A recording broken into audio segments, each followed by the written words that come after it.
नमस्कार विद्यार्थियों। एमए पूर्वार्ध तृतीय प्रश्न पत्र प्राचीन काव्य की कक्षा में आपका स्वागत है। प्रिय विद्यार्थियों, कल हमने आचार्य रामचंद्र शुक्ल द्वारा संपादित जायसी ग्रंथावली के मानसरोधक खंड के कुछ महत्वपूर्ण पद्यांशों की व्याख्या की थी। आज हम इसी क्रम में नखशिख खंड के कुछ पद्यांशों की व्याख्या करेंगे। तो आइए देखते हैं। पहला पद्यांश। का सिंगार ओहि बरनो राजा, ओहिक सिंगार ओहि पे छाजा। प्रथम शीस कस्तूरी केसा, बलि बासुकी का और नरेसा। भोर केस वह मालती रानी, बिसहर लुरे लेहि अर्धानी। बेनी छोरी झार जो बारा, सरग पतार होई अंधियारा। कोवल कुटिल केस नग कारे, लहरन भरे भुजंग बेसारे। बेधे जनो मलय गिरिवासा, शीस चढ़े लोटहि चहु पासा। घूंगर वार अलके विष भरी, शंकरे प्रेम चहे गिहु परी। अस फंदवार केसवे, पराशीस गिहु फांद। अष्टो कुरी नाग सब, अरुज केस के बांध। प्रस्तुत पद्यांश आचार्य रामचंद्र शुक्ल द्वारा संपादित जायसी ग्रंथावली के नखशिख वर्णन खंड का प्रारंभिक अंश है। व्याख्या करने से पूर्व मैं आपको बता दूं कि नखशिख से तात्पर्य है नख यानी नाखून और शिख यानी शिखर तक, अर्थात नाखून से लेकर शिखर तक के सौंदर्य का वर्णन, अर्थात सिर पैर से लेकर सिर तक के सौंदर्य का वर्णन इसके अंतर्गत आता है। इस खंड में कवि जायसी ने पद्मावती के नखशिख सौंदर्य का सांगोपांग चित्रण किया है। इसमें जायसी पद्मावती के नखशिख का वर्णन करते हुए सबसे पहले काले घुंघराले और उसके सुगंधित केशों का या केश राशि का वर्णन कर रहे हैं। यह उस समय का प्रसंग है जब पद्मावती का तोता हीरामन उड़कर चित्तौड़ पहुंच जाता है और राजा रत्नसेन को पद्मावती के सौंदर्य का बखान करता है। तो हीरामन तोते के माध्यम से कवि कह रहे हैं कि तोता कह रहा है, का सिंगार ओहि बरनो राजा, कि हे राजन, का सिंगार ओहि बरनो, मैं उस पद्मावती के श्रृंगार और सौंदर्य का कहाँ तक वर्णन करूं। भाव यह है कि उसका सौंदर्य जो है अद्वितीय है, अनुपम है, वह उसका वर्णन नहीं किया जा सकता। ओहिक सिंगार ओहि पे छाजा, उसका श्रृंगार तो कोई छाजा यानी सुशोभित होता है, उसका श्रृंगार तो उसी को शोभित होता है। अर्थात कहने का तात्पर्य है कि उसके जैसा सुंदर अन्य कोई नहीं है। प्रथम शीस कस्तूरी कैसा, सर्वप्रथम मैं उनके केशों का वर्णन करता हूँ। बलि वासुकी का और नरेसा। प्रथम शीस कस्तूरी केसा, पहले इसका देखिए फिर से। सर्वप्रथम मैं उनके सिर के केशों का वर्णन करता हूँ। कवि कहता है कि हीरामन कह रहा है कि पद्मावती के केस कस्तूरी केसा, कस्तूरी के समान सुवासित या सुगंधित है, उनमें से कस्तूरी की सी गंध आती रहती है। बलि वासुकी का और नरेसा, और उनके केशों की श्यामता पर तो वासुकी नाग भी बलिहारी जाता है, बलि यानी बलिहारी जाता है। का और नरेशा, फिर दूसरे राजाओं की तो बात ही क्या है। अर्थात कहने का प्राय है कि उसके केश जो है वो वासुकी नाग की श्यामलता के समान ही श्याम है। भोर केस वह मालती रानी, आगे उनके केशों की श्यामता का वर्णन करते तोता कहता है कि उसके केस भोरे जैसे काले हैं और वह स्वयं मालती जैसी है, अर्थात मालती की लता के समान सुवासित है। बिसहर लुरे लेहि अर्धानी, और कवि तोते के माध्यम से कह रहे हैं कि पद्मावती के काले सटकारे चिकने और घुंघराले बाल ऐसे लगते हैं मानो कि विषर यानी सांप जो है लुरे ले ही अरधानी, लुरे मतलब मुड़ मुड़ कर उसकी सुगंधी ले रहे हो। बेनी छोरी झार जो बारा, आगे कवि कहते हैं कि पद्मावती जब अपने काले केशों की वेणी यानी चोटी को खोलकर झार यानी झाड़ती है, बालों को झाड़ती है, सरग पतार होई अंधियारा, तो उन केसों के घनेपन और श्यामलता से स्वर्ग और पाताल सर्वत्र अंधकार व्याप्त हो जाता है। कोमल कुटिल केस नगकारे, और पद्मावती के केस कोमल यानी मुलायम हैं और कुटिल यानी घुंघराले हैं और काले नाग जैसे प्रतीत होते हैं। लहरनी भरे भुजंग बेसारे, ऐसा प्रतीत होता है मानो कि वो लहरें लेते हुए सांप ही वहाँ पर बैठे हुए हों। भुजंग यानी सांप, बेसारे मतलब विषधर, लहरनी मतलब लहरें लेते हुए सांप भी वहाँ बैठे हो, ऐसे उनके घुंघराले बाल दिखाई देते हैं। और उनके घुंघराली अलकें जो है वो विष से भरी हुई है। पद्मावती के सिर पर वो इस तरह से सुशोभित होती है मानो कि वहाँ पर बैठे हुए भुजंग यानी विषधरी लहरा रहे हों। और इतना ही नहीं, बेधे जनो मलय गिरिवासा, ये मलय गिरी है, मानो मलय गिरी की गंध ने, वासा यानी गंध ने इन भुजंगों को बेधे मतलब भेद कर व्याकुल बना दिया है और वे उस गंध का पान करने के लिए शीश चढ़े उसके सिर पर चढ़ रहे हैं और चारों ओर लौट रहे हैं। अर्थात कहने का प्रय कि जो पद्मावती के काले घुंघराले बाल हैं वो विषधर सर्प के समान हैं और उसका शरीर जो है वो मलयगिरी की वायु से या मलयगिरी की सुगंधि से सुशोभित है। ऐसे में ऐसा लगता है कि मानो मलयगिरी की, उसके शरीर से आने वाली मलयगिरी रूपी सुगंध ने इन सांपों को व्याकुल कर रखा हो और वे शीश चढ़े लौटे ही चौपासा और वे उस गंध का पान करने के लिए उसके सिर पर चढ़ गए हैं और चारों ओर लौट लौट हो रहे हैं। घूंघरवार अलकें विष भारी, उसकी घुंघराली अलकें जो है विष युक्त प्रतीत होती है। वे मानो संकरे प्रेम चहे ग्यूं करी, वे मानो संकरे मतलब सांकल या जंजीर है, वो प्रेम की ऐसी जंजीर है जो चहे ग्यूं परी, किसी प्रेमी के गले में पड़ने के लिए आकुल व्याकुल होती हुई लहरा रही है। भाव यह है कि केश राशि या अलकों का लहराना तो स्वाभाविक ही है, किंतु कवि जायसी ने उनके लहराने की जो कल्पना की है वो लहराना मानो इसलिए है कि वो किसी प्रेमी के गले में पड़कर अपने लहराने को सार्थक करना चाहते हैं।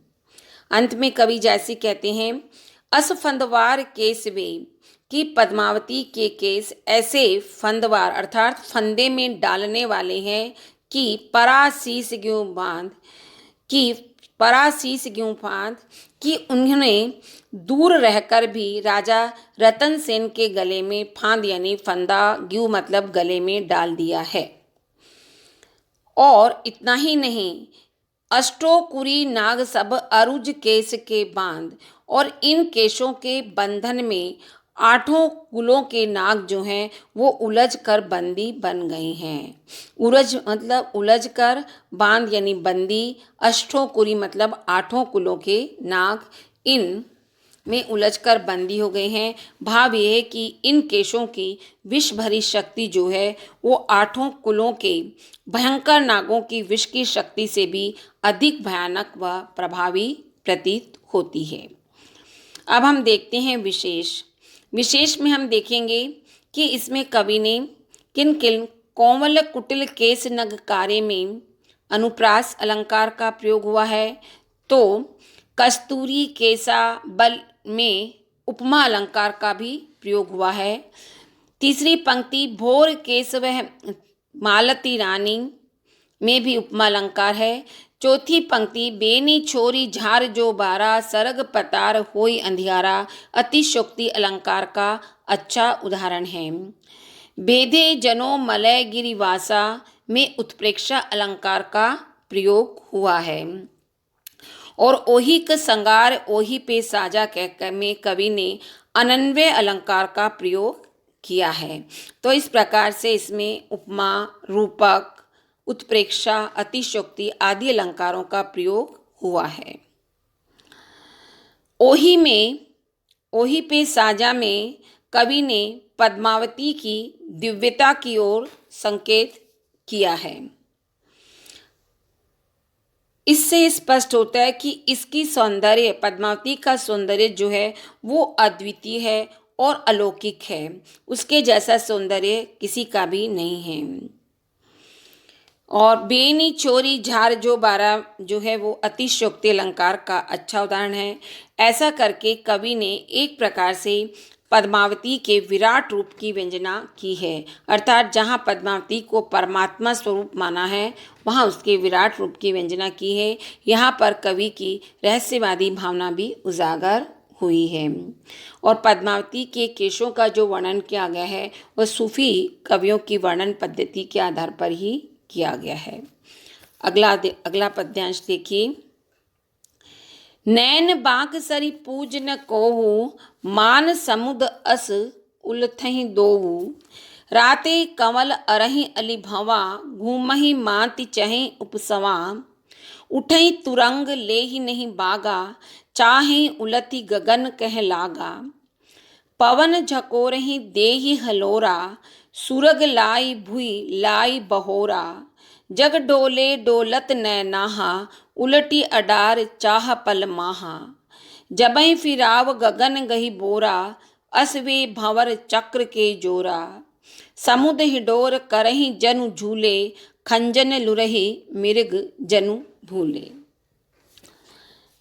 इस पद में प्रसंग लगभग आपका वही है, परंतु कवि जायसी ने पद्मावती के नेत्रों के सौंदर्य का वर्णन अलंकारिक शैली में किया है।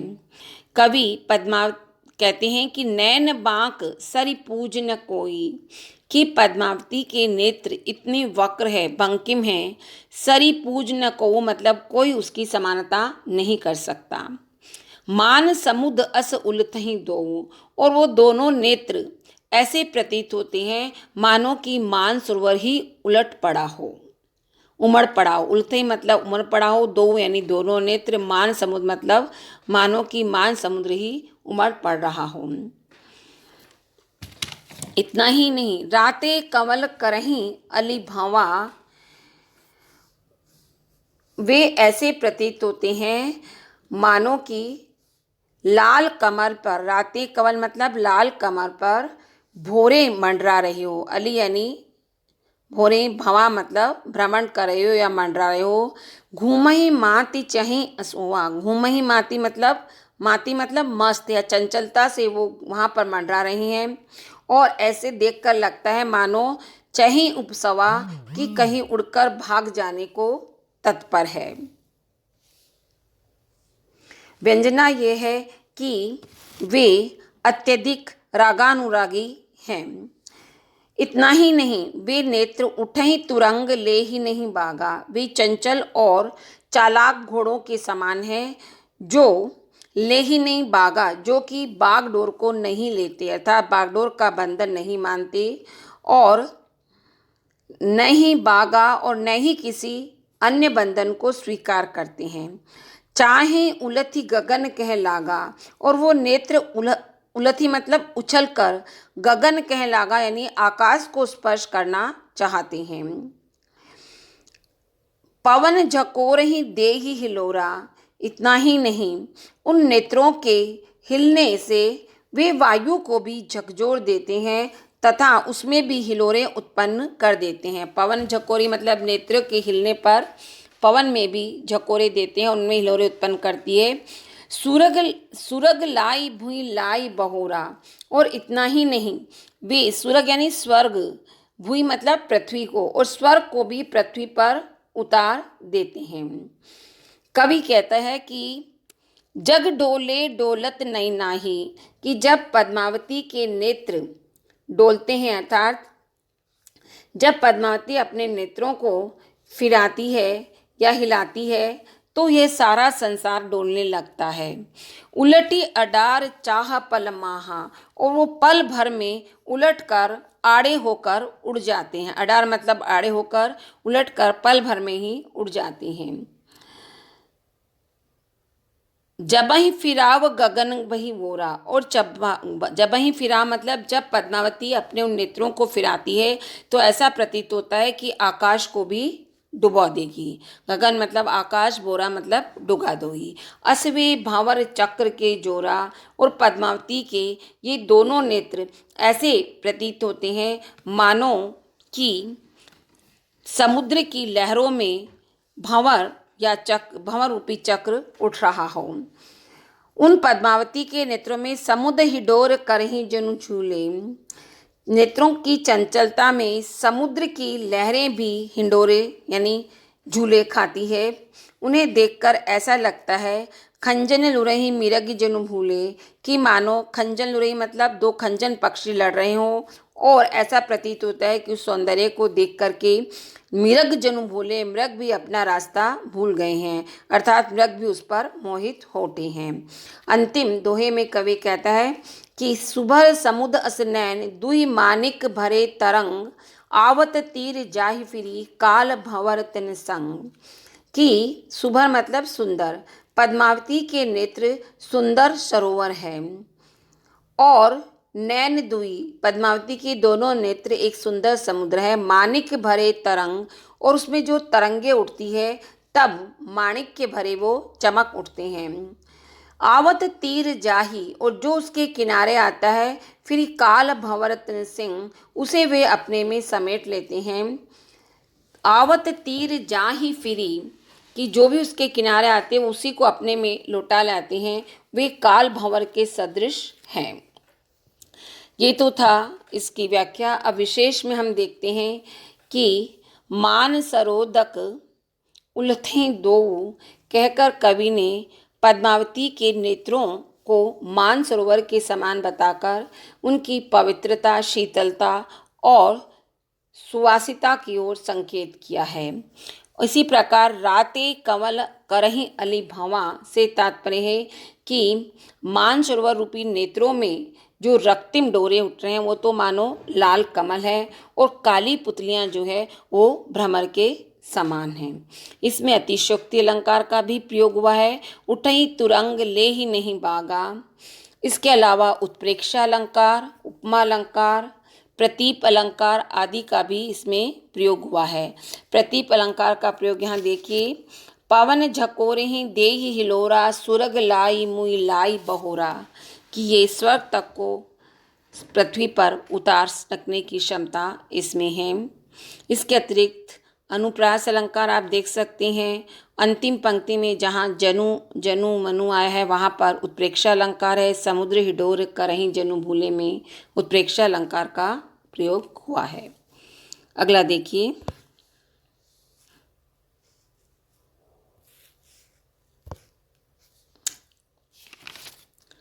अब हम आते हैं अगले पद्यांश पर, जिसमें पद्मावती के दांतों के सौंदर्य का वर्णन कवि ने किया है। दसन चौक बैठे जनु हीरा, ओ बिच बिच रंग श्याम गंभीरा, जनु भादो निसी दामनी दीसी, चमक उठी तसी भीनी बतीसी, वह जो ज्योति हीरा उपराही, हीरा दीपहि सोते ही परछाई, जेहि दिन दसन ज्योति निर्मही, बहुतन ज्योति ज्योति ओहि भाई, रवि शशि नखत दीन ओहि ज्योति, रतन पदारथ मानिक मोती, जह जह विहसी सुभावई हसी, तह तह छिटक ज्योति पर घसी, दामिनी दमकन सरवरी पूजा, पुनि वह ज्योति ओरु को दूजा, विहसत हसत दसन तस, चमके पाहन उठे झरक की, दारिव सरी जो न सके, दारिव सरी जो न कहे, सका फाट्यों हिया दरक की। अब देखिए यहाँ कवि जैसी पद्मावती के दांतों के सौंदर्य का वर्णन आध्यात्मिक शैली में करे हैं। जैसा कि पद्मावत के बारे में कहा गया है कि वे लौकिक से अलौकिक का संकेत देता हुआ चलता है। तो जैसी कह रही हैं कि दसन चौक बैठे जनु हीरा, कि पद्मावती के चौक मतलब चार दांत, पद्मावती के सामने के चार दांत इतने श्वेत और चमकीले हैं मानो उनमें हीरे जड़े हो, या मानो साक्षात वो हीरे ही हों। ओ बिच बिच रंग श्याम गंभीरा, और उन चमकीले और श्वेत दांतों के बीच बीच में जो दांतों में काली मिस्सी लगी हुई है, गहरा श्याम रंग वो लगा हुआ है। और इसी श्यामलता के बीच में उनकी सफ़ेद दंत पंक्ति इस प्रकार चमकती है, जनु भादो निसी दामनी दिसी, मानो भादव की अंधेरी रात्रि में बिजली कौंध उठी हो। जनु भादो निसी दामनी दिसी मतलब भादो की अंधेरी रात में बिजली चमक उठी हो। चमक उठी तसी भीनी बतीसी, पद्मावती के उन सुंदर दांतों की सुंदर ज्योति जो है वह हीरे की ज्योति से भी अधिक ऊपर है। वह जो ज्योति हीरा उपराही, पद्मावती के दांतों की ज्योति या चमक हीरे की चमक से भी ऊपर है। हीरा दीपहि सो तेहि परछाई, यहाँ तक कि हीरे में जो चमक है, जो ज्योति है, वह तो पद्मावती की दंतावली की परिछाया मात्र है, परछाई मात्र है। अर्थात हीरे में जो दीप्ति और ज्योति है वह मानो उसे पद्मावती के दांतों से ही प्राप्त हुई है। इतना ही नहीं, कवि आगे कहता है, जही दिन दसन ज्योति निर्मयी, की विधाता ने जिस दिन पद्मावती के दांतों की ज्योति या चमक का निर्माण किया था, बहुतन ज्योति ज्योति भोई, उसी दिन इस संसार में अनेक प्रकार की ज्योतियाँ विकसित हुई थी।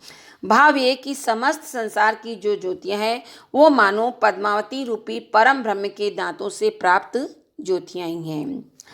इतना ही नहीं, रवि शशि नखत दिन ही ओही ज्योति, रतन पदारथ मानिक मोनी। रवि यानी सूर्य, शशि यानी चंद्रमा और नक्षत्र आदि सभी को चमक और दीप्ति जो है वो पद्मावती के दांतों से ही मिली है। साथ ही रतन पदार्थ मानिक मोनी, जितने भी रत्न, समस्त रत्न हैं, माणिक हैं, मोती है और अन्य पदार्थ है, उसी की ज्योति से, पद्मावती के दांतों की ज्योति से ही वो प्रकाशित होते रहते हैं या चमकते रहते हैं। जह जह विहसी सुभावहि हंसी, इतना ही नहीं, पद्मावती जिस जिस स्थान पर जहाँ जहाँ स्वभावतः अपनी हंसी बिखेरती है, कवि कहता है, तह तह छिटकी ज्योति परगसी, वहाँ वहाँ उसके दांतों की ज्योति बिखर करके प्रकाशित होती रहती है। छिटकी मतलब बिखर कर, ज्योति यानी ज्योति, परगसी यानी प्रकाशित होती रहती है। आगे कवि कहता है, दामिनी दमकन सरवरी पूजा, की बिजली की दीप्ति और कांति भी उसके दंतावली की समानता नहीं कर सकती। न सरवरी पूजा मतलब समानता नहीं कर सकती। पुनि वह ज्योति औरु क्यों दूजा, और जब वह उदंता, फिर कोई ज्योति उसके सामने नहीं टिक सकती। बिजली की दीप्ति और कांति भी उसकी दंतावली की समानता नहीं कर सकती, तो फिर उसकी ज्योति के सामने कोई कैसे टिक सकता है। आगे है, विहसत हसत दसन तस, चमके पाहन उठे झरक की, दारिव सरी जो न सके सका फाटे हुए दरक की। पद्मावती के हंसते ही उसके दांत ऐसे चमकते हैं कि उससे पत्थर रत्न भी चमकने लगे हैं। बिहसत हसत दसन चमके पाहन उठी झरक, की पत्थर भी रत्न की भांति चमक उठे हैं। दारिव सरी जो न सके, और अनार भी उसके दांतों की तुलना नहीं कर सका है। यही कारण है कि फाटे हुआ दरक की, कि उसका हृदय लज्जावश विदीर्ण हो गया है, फट गया है। प्रस्तुत पद्यांश में, पूरे पद्यांश में उत्प्रेक्षा अलंकार का वर्णन हुआ है। जैसी उत्प्रेक्षा के प्रयोग में अत्यधिक कुशल थे, पूरा अवतरण हेतु उत्प्रेक्षा अलंकार का अच्छा उदाहरण है। तीसरी पंक्ति, वह जो ज्योति हीरा उपराही, हीरा दीपहि सो तेहि परछाई में, प्रतीप अलंकार है, क्योंकि इसमें कवि ने उपमान को उपमेय से अधिक श्रेष्ठ और उपमान को निकृष्ट बता दिया है। इसके अतिरिक्त इस पद में हम देखते हैं कि कवि ने पद्मावती के सौंदर्य की व्यंजना अलौकिक या आध्यात्मिक शैली में की है और ये माना है कि पद्मावती रूपी परम ब्रह्म का सौंदर्य ही इस समस्त जगत के सौंदर्य में व्याप्त है, क्योंकि पद्मावती कोई साधारण नारी नहीं होकर वह एक ब्रह्म स्वरूप है, साक्षात ब्रह्म है, सर्वशक्तिमान है। अगला देखिए, अगले पद में कवि कहते हैं नखशिख वर्णन खंड, वही चल रहा है आपका प्रसंग। इसमें कवि जायसी ने पद्मावती की क्षीण कमर और उसमें सुशोभित करधनी का वर्णन अलंकारिक शैली में किया है। वे कहते हैं कि लंक पुह में अस अही न काहो, कि पद्मावती जैसी कमर, पुह में मतलब पृथ्वी पर, अस यानी ऐसी, न काहो मतलब किसी की भी नहीं है। पद्मावती जैसी कमर इस सारी धरती पर किसी की नहीं है। केहरी कहो न ओही सरिताहू, सिंह की कटी भी उसकी सरिताहू मतलब उसकी समानता नहीं कर सकती या उसके सामने नहीं ठहर सकती, क्योंकि सारा संसार कह सकता है कि सिंह की कटी जो है वो अत्यधिक क्षीण होती है, परंतु पद्मावती की कटी के समक्ष वह भी नहीं ठहर पाती।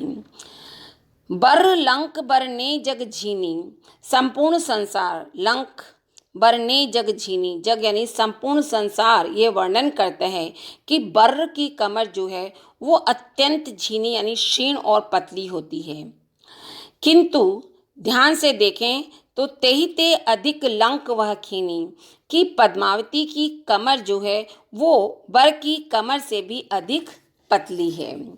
इसी कारण परिहंस पियर बहे तेही बसा, इसी कारण बर ईर्ष्या से पीली पड़ गई है, पियर भय मतलब पीली पड़ गई है, और लिए डंक लोगन डह डसा, और अपना डंक लिए क्रोध में लोगों को डसती फिरती है।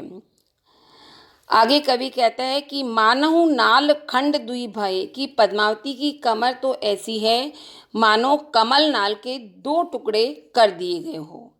कमल नाल, नाल यानी कमल नाल, खंड दुई भले मतलब दो टुकड़े कर दिए गए हो, और दूह बिच लंक तार रही गहे, और उसके मध्य में कुछ महीन से सूत्र ही जुड़े रह गए हैं जो कि उसकी कमर है।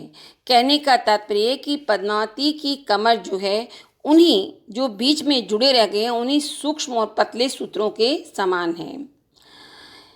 हिये के मुरे चले वह तागा, पैग देत कित सही सके लागा, और जब हृदय कदम आगे बढ़ाने की बारी आती है तो पद्मावती की क्षीण कमर उस शरीर के भार को किस प्रकार से सह सकती है, क्योंकि ये के मुरे चले हुए धागा यानी कदम बढ़ाते ही उस धागे के टूट जाने का भय उत्पन्न हो जाता है।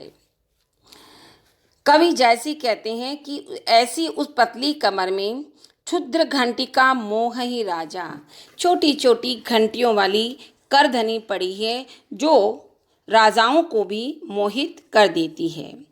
इंद्र अखाड़ आई जन बाजा, और उन क्षुद्र घंटिकाओं से ऐसी मधुर स्वनी, करधनी में जो छोटी छोटी घंटियां हैं उनसे ऐसी मधुर स्वनी निकलती है कि ऐसा लगता है मानो इंद्र के अखाड़े में कोई मधुर स्वर में वाद्य यंत्र बजा रहा हो, अथवा मानव बीन गहे कामिनी, अथवा कोई कामिनी स्त्री हाथ में वीणा पकड़े हुए गावहीं सबे राग रागनी, विविध प्रकार की राग रागनियों का गान कर रही है। अंत में कवि कहता है कि सिंगन जीता लंक सरी, हारी लीन बनवास, तेरस मानुष रकत पिए, खाई मारी के मांस, कि सिंह भी उस संगन जीता लंक सरी, कि सिंह भी पद्मावती की कटी की समता पर विजय प्राप्त नहीं कर सका है, और हार गया है। हारि लीन वनवास, और इसी हार के कारण वह वन में जाकर छिप गया है, उसने वनवास ले लिया है। तेरे से मानुष रक्त पिए, और उसे क्रोध भी है, और इसी क्रोध के कारण वो खिसियाकर मनुष्यों का रक्तपाती बन गया है, मनुष्यों का रक्त पीता है, खाई मारी के मांस, और अंततः मार मार कर उनका मांस खाता रहता है। अंतिम पंक्ति सिंह जी ने लिए अंतिम दोहा जो है वो अतिशयोक्ति संबंधित अलंकार का अत्यधिक अच्छा उदाहरण है। इस पूरे अवतरण में उत्प्रेक्षा अलंकार का प्रयोग अनेक स्थानों पर हुआ है। इसके अतिरिक्त उपमा अलंकार का प्रयोग हुआ है। लंक पुह में अस अही न काहू, केहरी कहो न ओही सरिताहू। इस प्रकार से हम देखते हैं कि कवि जायसी ने नखशिख वर्णन के अंतर्गत पद्मावती के संपूर्ण सौंदर्य का चित्रण किया है, जिसके कुछ महत्वपूर्ण पद्यांशों की व्याख्या हमने अभी की है। धन्यवाद।